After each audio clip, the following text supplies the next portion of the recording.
السلام علیکم ورحمۃ اللہ وبرکاتہ۔ آج ہم آپ کو سنانے والے ہیں ایک یہودی عالم کی قبول اسلام کی دلچسپ داستان۔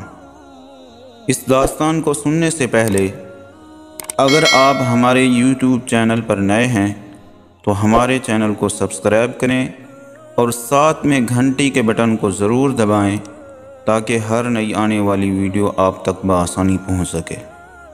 تو چلیے شروع کرتے ہیں وہ دلچسپ داستان۔ اس یہودی عالم کا نام زید بن صنعہ تھا۔ انہوں نے اپنی کتابوں میں آخری نبی صلی اللہ علیہ وسلم کے بارے میں پڑھا تھا۔ ان کی کتابوں میں آپ صلی اللہ علیہ وسلم کی نشانیاں تھیں۔ انہوں نے جب حضور نبی کریم صلی اللہ علیہ وسلم کے چہرے مبارک کو دیکھا تو نبوت کی تمام نشانیاں نظر آ گئی۔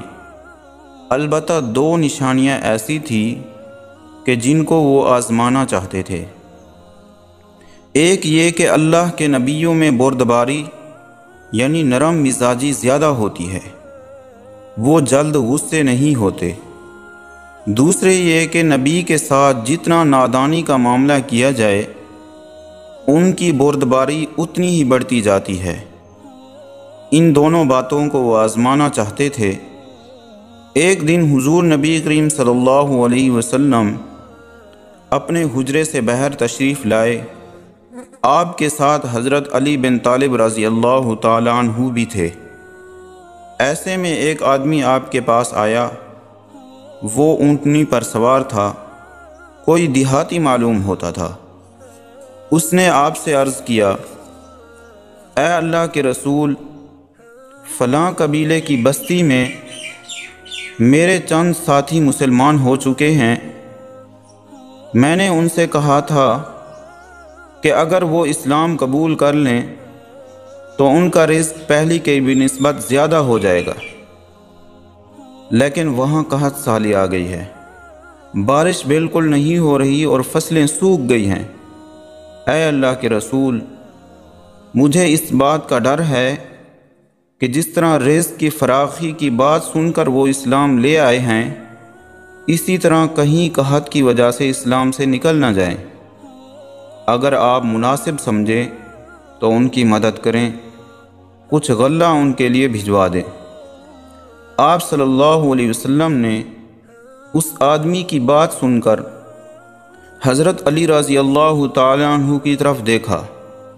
حضرت علی رضی اللہ تعالیٰ عنہ آپ کا مطلب سمجھ گئے اور عرض کیا، اے اللہ کے رسول، جو مال آپ نے مجھے تقسیم کرنے کے لیے دیا تھا وہ تمام تقسیم ہو چکا ہے، اس میں سے کچھ نہیں بچا۔ یہ سن کر زید بن صنعہ آگے بڑھے اور بولے، اے محمد، میرے پاس کچھ مال ہے، میں وہ آپ کو دے سکتا ہوں۔ اس مال کے بدلے میں آپ مجھے فلاں قبیلے کے باغ کی اتنی کھجوریں فلاں وقت دے دیجئے گا۔ ان کی بات سن کر آپ صلی اللہ علیہ وسلم نے فرمایا، کسی باغ کا مقرر نہ کرو، میں تمہیں کسی بھی باغ کی کھجوریں دے دوں گا۔ یہ سن کر زید بن صنعہ نے کہا، چلیے یوں ہی صحیح۔ اس طرح آپ صلی اللہ علیہ وسلم نے ان سے یہ سودا کر لیا۔ انہوں نے اپنے پاس موجود سونا آپ صلی اللہ علیہ وسلم کو دے دیا۔ آپ نے وہ سارا سونا اس دیہاتی کو دیا اور اس سے فرمایا، یہ ان کی مدد کے لیے لے جاؤ اور ان میں برابر برابر تقسیم کر دینا۔ اس سودے کی مدت ابھی پوری نہیں ہوئی تھی، 2-3 دن باقی تھے کہ زید بن صنعہ آ گئے۔ اس وقت حضرت ابوبکر صدیق، حضرت عمر، حضرت عثمان اور چند دوسرے صحابہ اکرام رضوان اللہ تعالی علیہم اجمعین آپ صلی اللہ علیہ وسلم کے پاس موجود تھے۔ آپ نے اس وقت کسی کی نماز جنازہ پڑھائی تھی اور ایک دیوار کے سائے میں بیٹھنے کے لیے قدم اٹھا رہے تھے کہ زید بن صنعہ نے آگے بڑھ کر آپ کا گریبان پکڑ لیا اور غصے کی حالت میں آپ کی طرف دیکھا، پھر نہایت بدتمیزی سے بولے، اے محمد، آپ میرا حق کیوں ادا نہیں کرتے؟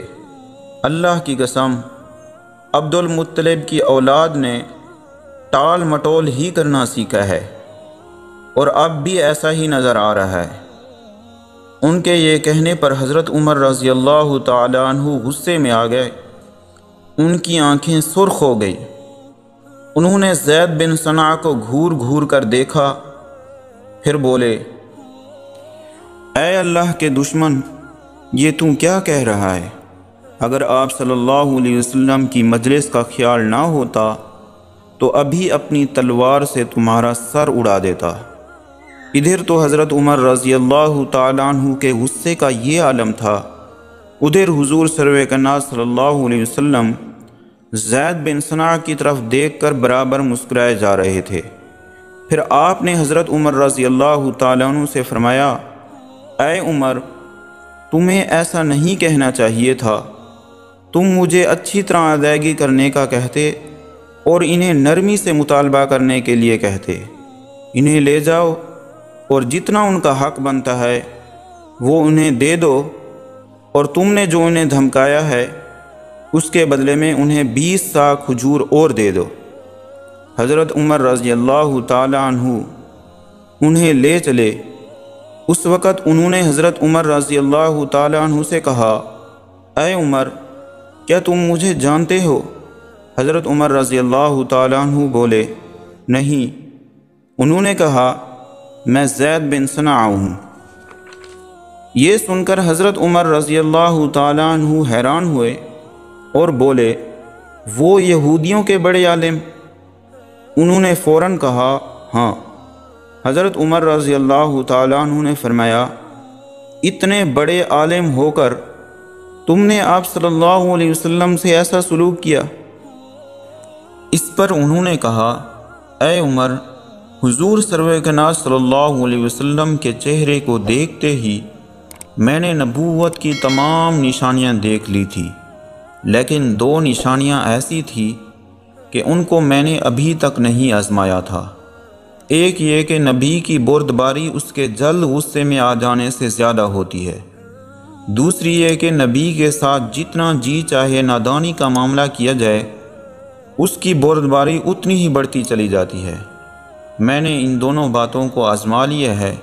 اے عمر، میں تمہیں گواہ بناتا ہوں، اللہ کے نزدیک رب ہونے پر اور اسلام کے دین ہونے پر اور محمد صلی اللہ علیہ وسلم کے نبی ہونے پر دل سے راضی ہوں، اور اس بات پر بھی گواہ بناتا ہوں کہ میرا آدھا مال محمد صلی اللہ علیہ وسلم کی ساری امت کے لیے وقف ہے، اور میں مدینہ منورہ میں سب سے زیادہ مالدار ہوں۔ یہ سن کر حضرت عمر رضی اللہ تعالیٰ عنہ نے فرمایا، ساری امت نہ کہو، کیونکہ تم ساری امت کو دینے کی طاقت نہیں رکھتے۔ یہ سن کر حضرت زید بن ثنا رضی اللہ تعالیٰ عنہ نے کہا، اچھا، بعض امت کے لیے وقف ہے۔ اب حضرت عمر رضی اللہ تعالیٰ عنہ انہیں ساتھ لے کر حضور سرور کائنات صلی اللہ علیہ وسلم کی خدمت میں حاضر ہوئے۔ حضرت زید نے وہاں پہنچتے ہی کہا، اشہد ان لا الہ الا اللہ واشہد ان محمدا عبدہ ورسولہ۔ حضرت زید بن ثنا رضی اللہ تعالیٰ عنہ حضور سرور کائنات صلی اللہ علیہ وسلم پر ایمان لے آئے، آپ کی تصدیق کی، آپ کے ہاتھ پر بیعت کی۔ آپ بہت سے غزوات میں شریک رہے۔ غزوہ تبوک کے لیے جاتے ہوئے آپ نے راستے میں وفات پائی۔ اللہ تعالیٰ ان پر اپنی رحمت نازل فرمائے، آمین۔